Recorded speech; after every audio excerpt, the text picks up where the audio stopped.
मेरा नाम पवन है और मेरे साथ ये घटना तब हुई थी जब मैं 21 साल का था। मेरा गांव उत्तराखंड के पिंडारी ग्लेशियर के फुटहिल्स में है। पहाड़ी लोगों के लिए रात को पहाड़ों में घूमना आम बात है, पर उस रात जो मेरे साथ हुआ, उसके बाद से जब भी मैं उन पहाड़ों में अकेले निकलने के बारे में सोचता हूं तो मेरी रूह कांप जाती है। मैं 6 साल बाद गर्मियों की छुट्टियों में अपने गांव वापस आया था। मेरे आने की खुशी में मेरे बचपन के दोस्तों गिरदा और देव ने डिसाइड किया कि हम पिंडारी ट्रैक के नीचे वाले पहाड़ के झरने पर जाकर सेलिब्रेट करेंगे।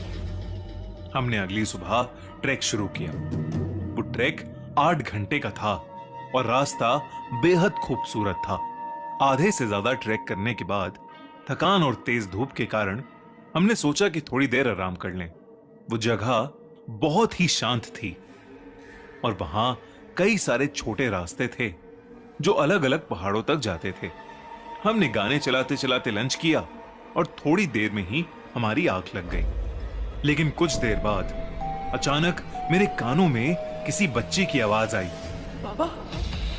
और मेरी आंख खुल गई। मैं जब नींद से उठा तो पसीनों से तरबतर था। मैंने देखा कि आसपास कोई नहीं था और शाम भी हो चुकी थी। उस वक्त मुझे वो एक बुरा सपना ही लगा। हर तरफ शांति थी। मैंने टाइम देखा और अपने दोनों दोस्तों को उठाया। हमें सूरज ढलने के बाद रात में पहाड़ों में घूमने की आदत थी, तो हम ट्रैक पर आगे बढ़ गए। हम तीनों ने अपने फोन की फ्लैशलाइट्स और टॉर्चेस जलाने की कोशिश की, पर कुछ ही देर में दोनों की बैटरीज खत्म हो गईं। कोई भी और चारा नहीं था, इसलिए हमने अपने अंदाजे से एक रास्ता पकड़ लिया। हम कई घंटों तक उस रास्ते पर चलते रहे, पर चढ़ाई बढ़ती जा रही थी। रास्ता पतला हो रहा था और हम थे कि झरने तक पहुंच ही नहीं पा रहे थे। पर न जाने वहां की हवा में ऐसा क्या था कि मुझे हर समय ऐसा लग रहा था जैसे कोई मेरा पीछा कर रहा है।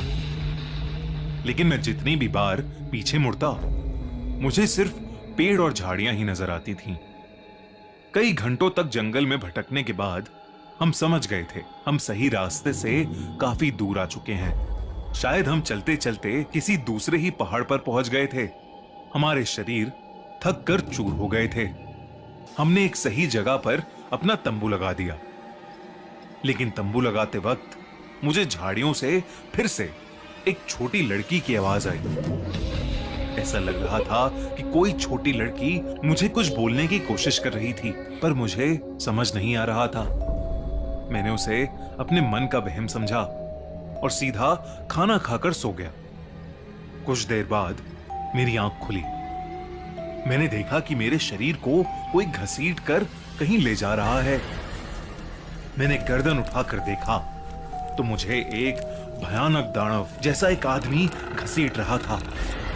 उसे देखकर मेरी चीख निकल गई और तब उस आदमी ने मुझे पलटकर गुस्से से देखा और अपने पंजों से मुझ पर वार कर दिया। तभी अचानक मेरी नींद टूटी कि मैं अपने टेंट में ही लेटा हुआ था। जो आग हमने लकड़ी से जलाई थी वो बुझ चुकी थी, पर अभी सुबह नहीं हुई थी। मेरी नींद उड़ चुकी थी, लेकिन मेरे बगल में देव आराम से सो रहा था। पर गिरदा टेंट में नहीं था, वो गायब था। मैं अपने टेंट से बाहर निकलकर गिरदा को तलाशने लगा कि तभी मुझे देव की चीखने की आवाज आई। मैं बहुत डर गया और तुरंत वापस टेंट में गया, लेकिन देव आराम से सो रहा था। मैंने देव को जगाकर उसे सब कुछ बताया और तभी हमें टेंट के बाहर एक परछाई दिखी। वो परछाई ठीक उसी भयानक दानव जैसी लग रही थी जैसे मैंने सपने में देखा था। देव की डर के मारे चीख निकल गई और उस दानव ने अपने पंजों से उस टेंट को चीर दिया और उस फटे हुए टेंट से अब वो साफ साफ दिखाई दे रहा था। एक बेहद डरावना चेहरा जो शायद सड़ गल चुका था। लंबे लंबे बाल और उससे भी लंबे उसके पंजों के नाखून, उसके नुकीले दांत और गुस्से से लाल आंखें। वो कोई जानवर जैसा नहीं लग रहा था, पर ऐसा लग रहा था जैसे कोई एलियन हो। हम जैसे तैसे करके उस टेंट से बाहर भागे। हमें कुछ भी समझ नहीं आ रहा था कि आखिर हो क्या रहा है, पर हम भागते रहे। थोड़ी दूर पर हम एक अजीब से रास्ते पर पहुंच गए। रास्ता बहुत पतला था, पर हम बार बार फिसल रहे थे। मुझे भागते हुए ऐसा महसूस हो रहा था जैसे कुछ नुकीला बार बार मेरे शरीर पर लग रहा है। लेकिन हम भागते रहे और कुछ देर बाद झाड़ियों के बीच जाकर गिर गए। उस वक्त तक सब शांत हो गया था और वहीं से हमें नीचे कुछ ही दूर एक गांव दिख रहा था। हमें अपनी जान बचाने के लिए उस गांव तक पहुंचना था। तब मेरी नजर देव की शर्ट पर गई। उससे खून बह रहा था। उसी तरीके से मेरा भी खून बह रहा था। हमारे शरीर पर सैकड़ों कट्स लगे हुए थे। ऐसा लग रहा था कि जैसे किसी ने हमें बुरी तरह नोचा हो। तभी हमें उसी दानव की गुहार सुनाई दी जो झाड़ियों के दूसरी तरफ से आ रही थी। हम अपनी बची कुची जान लगाकर वहां से भागे।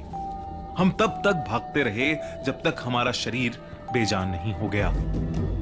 हम दोनों बहुत बुरी तरीके से घायल हो चुके थे और हमारे दोस्त गिरदा की भी कोई खबर नहीं थी। तभी मुझे ऐसा महसूस हुआ कि कोई हमारी तरफ आ रहा है। मैंने देखा तो वो एक बकरी चराने वाला था। उसने हम दोनों की ऐसी हालत को देखकर शोर मचाना शुरू कर दिया और कई गांव वाले वहां आकर जमा हो गए। उन्हें देखते ही मानो हम दोनों बेहोश ही पड़ गए। पूरी एक दिन की बेहोशी की हालत में रहने के बाद हमें होश आया। हम दोनों के शरीर पर पट्टियां बंधी थीं। वो गांव के मुखिया का घर था। होश में आते ही हमने उन्हें सब कुछ बताया। जब हमने उन्हें वो सब बताया जो हमारे साथ हुआ, तो वो थोड़ी देर के लिए शांत हो गए। थोड़ी देर बाद उन्होंने बताया कि हमारा बचना किसी जादू से कम नहीं था, क्योंकि उस पहाड़ में कई काले तंत्र करने वाले तांत्रिक वास करते थे और कई साल पहले एक आदमी वहां उनको काबू करके उनकी शक्तियां पाने गया था। उस आदमी ने उनकी शक्तियों पर काबू पाने के लिए कई जानवरों और इंसानों की बलि भी दी और फिर वो उन्हीं पहाड़ों में कहीं गायब हो गया। लेकिन वहां के लोग मानते हैं कि वो आदमी अभी भी काली शक्तियों की मदद से जिंदा है और उन्हीं पहाड़ियों में अपने अगले शिकार का इंतजार करता रहता है। मुखिया ने बताया कि गांव की एक लड़की खेलते खेलते वहां गलती से चली गई थी और फिर वो कभी नहीं लौटी। माना जाता है कि उस आदमी की आत्मा ने वहां उस लड़की की बलि दे दी और आज भी अगर कोई वहां जाता है तो उसके साथ भी वही होता है। उस मुखिया की बात सुनकर हमारा दिल दहल गया। हम तो बच गए थे, लेकिन उस दिन के बाद से हमने अपने दोस्त गिरधा को फिर कभी नहीं देखा। उसका सदमा आज भी हमें सताता है। मैं अब कभी भी अनजान पहाड़ों में घूमने नहीं जाता और खुद से ऐसा कोई रास्ता नहीं पकड़ता जिसके बारे में मुझे पहले से पता ना हो।